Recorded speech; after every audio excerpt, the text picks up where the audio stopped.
Hemraj Bharti channel पर आप सभी का स्वागत है। प्रिय बंधुओं, यदि आपने अभी तक हमारे चैनल को सब्सक्राइब न किया हो तो प्लीज़ हमारे चैनल को सब्सक्राइब करें और वीडियो पसंद आए तो लाइक करें। यदि कोई सुझाव हो तो हमें कमेंट में अवश्य दें। धन्यवाद।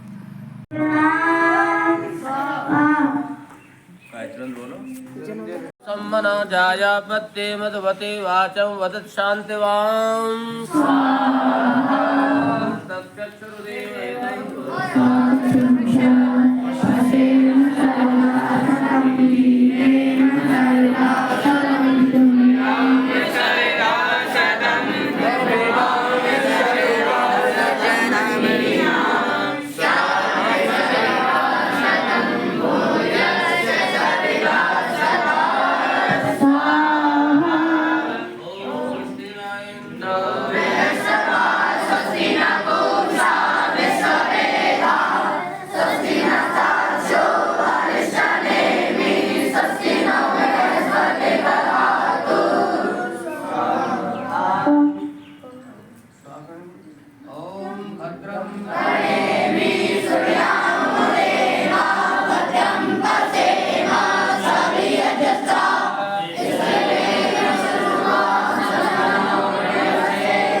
तो रहस्यमय ढंग से उनकी आज के दिन मृत्यु हो गई, यानी 11 जनवरी 1966 उनका प्राणांत हो गया।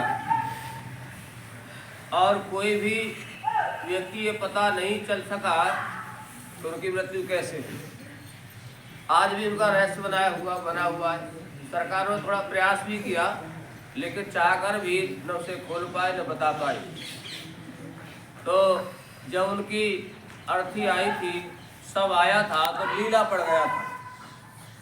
तो उनकी धर्मपत्नी ललिता शास्त्री ने निवेदन किया था पोस्टमार्टम के लिए, लेकिन किसी ने नहीं सुनी। उनकी कोई रिपोर्ट नहीं आई कि वो किस रहस्य में मृत्यु हुई। लाल बहादुर शास्त्री एक बड़े महान नेता थे। गरीब परिवार में जन्म हुआ। बचपन का नाम उसे नन्हे था। ननिहाल में पढ़े। माँ ने कैसे कैसे अपने उनका निर्माण किया। बहुत संकट उन्होंने झेले। और नेहरू जी के बाद कोई कद्दार बड़ा कोई नेता था तो लाल बहादुर शास्त्री थे। बड़े ही धर्मात्मा, सज्जन, परोपकारी। और ऐसे परोपकारी थे कि अपने जीवन को जो विराम लग गया, गाय एक उधार ली थी उन्होंने, गाय के पैसे भी नहीं चुका पाए, 300 रुपये के लगभग। और कई बार आपने सुना है। और जब जब उनकी जयंती या उनका निर्माण दिवस आता है तो वो जब काम करते, देश की आज़ादी के लिए काम करते थे, कांग्रेस कमेटी से कुछ पैसा उन्हें मिलता था अपनी जीविका चलाने के लिए। तो एक बार उनके मित्र आ गए। मित्र ने कुछ पैसों की मांग की, 200-300 रुपये जो भी मांगे होंगे। तो लाल बहादुर शास्त्री ने मना कर दिया कि मैंने जीवन में 300 रुपये देखे नहीं हैं, मेरे पास भैया है नहीं, मुझे तो 30 या 40 रुपये वहाँ से मिलते हैं, उसमें जीवन का गुजारा करता हूँ। जैसे उनकी पत्नी अंदर गई, उन्हें आके सुना। वो जब तक मित्र वहाँ से चल बसे, आगे बढ़ गए तो उन्हें रोका, पर रोको, पैसे मेरे पास है। मित्र को बुलाया और सोचते होंगे कोई व्यक्ति तो गुस्सा हो जाता कि मैं पैसे को मना करूं, पत्नी कह रही पैसे हैं। अब बुलाया तो आपके पास पैसे कहाँ से आए? आपको जो पैसा मिलता है जीवन निर्माण के लिए, गृहस्थ को चलाने के लिए उनमें से हर महीने में 10 या 5 रुपये बचा के रख लेती हूँ और कई महीनों से ये 200-300 रुपये इकट्ठा हुए अपने संकट काल में मित्र का काम चला दूँ। और बड़ी प्रसन्नता से अपने मित्र को पैसे दे दिए। अगले ही दिन गए कार्यालय जाकर पत्र दिया लेकर, चूँकि मुझे जो पैसा दिया जाता है उससे 10 रुपये कम दिया जावे, क्योंकि मेरी सहधर्मिणी ललिता शास्त्री केवल इतने ही पैसे में काम चला लेती हैं, मुझे अधिक पैसा न दिया जाए, मेरा पैसा कम कर दिया जाए। ऐसे महान देशभक्त ईश्वर लाल बहादुर शास्त्री जो महर्षि दयानंद आर्य समाज से प्रभावित थे और उनमें ने बहुत सुंदर टिप्पणी की थी ऋषि दयानंद के विषय में। देश की आज़ादी के लिए भी उन्होंने ऋषि दयानंद को अपना आदर्श माना, स्वीकार किया। अनेक नेताओं ने, आज उनकी पुण्यतिथि है, मुझे याद आ गया था, मुझे चलो हम उनमें कुछ 2 शब्द बच्चों को बताएंगे, कहेंगे। आपकी जो मंथन पुस्तक है उसमें उनके जीवन की दिनचर्या और जीवन के विषय में दिया है। आज मेरा कार्यक्रम दूसरी जगह था, वहाँ एक मृत्यु हो गई, वही कार्यक्रम रखना था मुझे अपने शास्त्री जी के जीवन पर, वही चर्चा करने के बाद एक बच्चे ने मूर्ख ने जहर खा लिया जो IAS की तैयारी कर रहा था मथुरा में।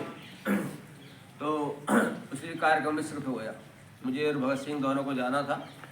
तो अब इसी विषय में अपने प्रिय शास्त्री प्रदीप से कहूँगा कि वो भी कुछ कहेंगे। हाँ, मामा नाना भी बढ़िया व्यवहार नहीं करते थे, भूखमरी थी, कौन खिलाए, अपने तो था नहीं। बड़ा संकट उनके सामने था। बड़े ईमानदार रेल मंत्री भी बने और प्रधानमंत्री भी बने और माँ ने कह दिया बेटा ऐसा काम मत करना, देश के लिए कोई ऐसा काम मत कर देना, और ऐसे काम करना देश की महानता, देश ऊंचा हो, ऐसे काम किए। पता नहीं क्या धोखा हुआ, हमारी सेनाएं वहाँ तक पहुँच गई थी। क्या षड्यंत्र, रूस का षड्यंत्र था, किसका षड्यंत्र था? शिमला समझौते में रजाइया खां जो बदमाश था पाकिस्तान का, उसके सब समझौता कराया। 90,000 सैनिक हमें छोड़ने पड़े और पाकिस्तान में सड़ के हमारे लोगों ने, पापी ने छोड़े नहीं। ऐसा धोखा ही पाकिस्तान दुष्टों ने, पापियों ने हमें दिया। उसके सारे जीवन अगर राजनेताओं ने गीत गाए, सूत्र चाटे इस्लाम को मानने वालों, और आज भी हम उनके भाई कहते हैं, वो हमें कभी भाई स्वीकार नहीं करते। तो बहुत सारे संकट समस्याओं पैदा हुए। लाल बहादुर शास्त्री, उनकी माँ की घटनाओं को पढ़ोगे तो पढ़ते पढ़ते जहाँ भी तुम्हारे संवेदना है तो टप टप करके आंसू गिर जाएंगे पन्ने पर। माँ का बहुत तप था। सौभाग्य था हमारा कि लाल बहादुर जी के चरण इस भूमि पर अभी पड़े थे। लाल बहादुर शास्त्री के जाने के बाद ललिता शास्त्री महिला सम्मेलन की अध्यक्षता की थी, वो यहाँ भी आई थी। तो उन्होंने पता था कि मेरे पति का जो मार्ग है वही मेरा मार्ग है, और किराया नहीं दे पाए और सारे जीवन में संघर्ष किया। सेठ सरदार पटेल ने संघर्ष किया। उनकी बेटी थी मणि जो है, हाँ, तो अपने कपड़े उनके सीकर नए उन्हें पहना दी, फटे स्वयं पहनती थी और ऐसे रहती थी। एक बार एक मंत्री गए मिलने के लिए, और ऐसा लगता है ये तो भारतीय गृह मंत्री की बेटी है, कोई भूरिया की सड़क पर जो रहती है। ये कहा मंत्री ने, नहीं, मेरे गौरव की बात है, मैं तो पिताजी के जो प्रसाद है उसी को स्वीकार कर लेती, पिताजी की बस।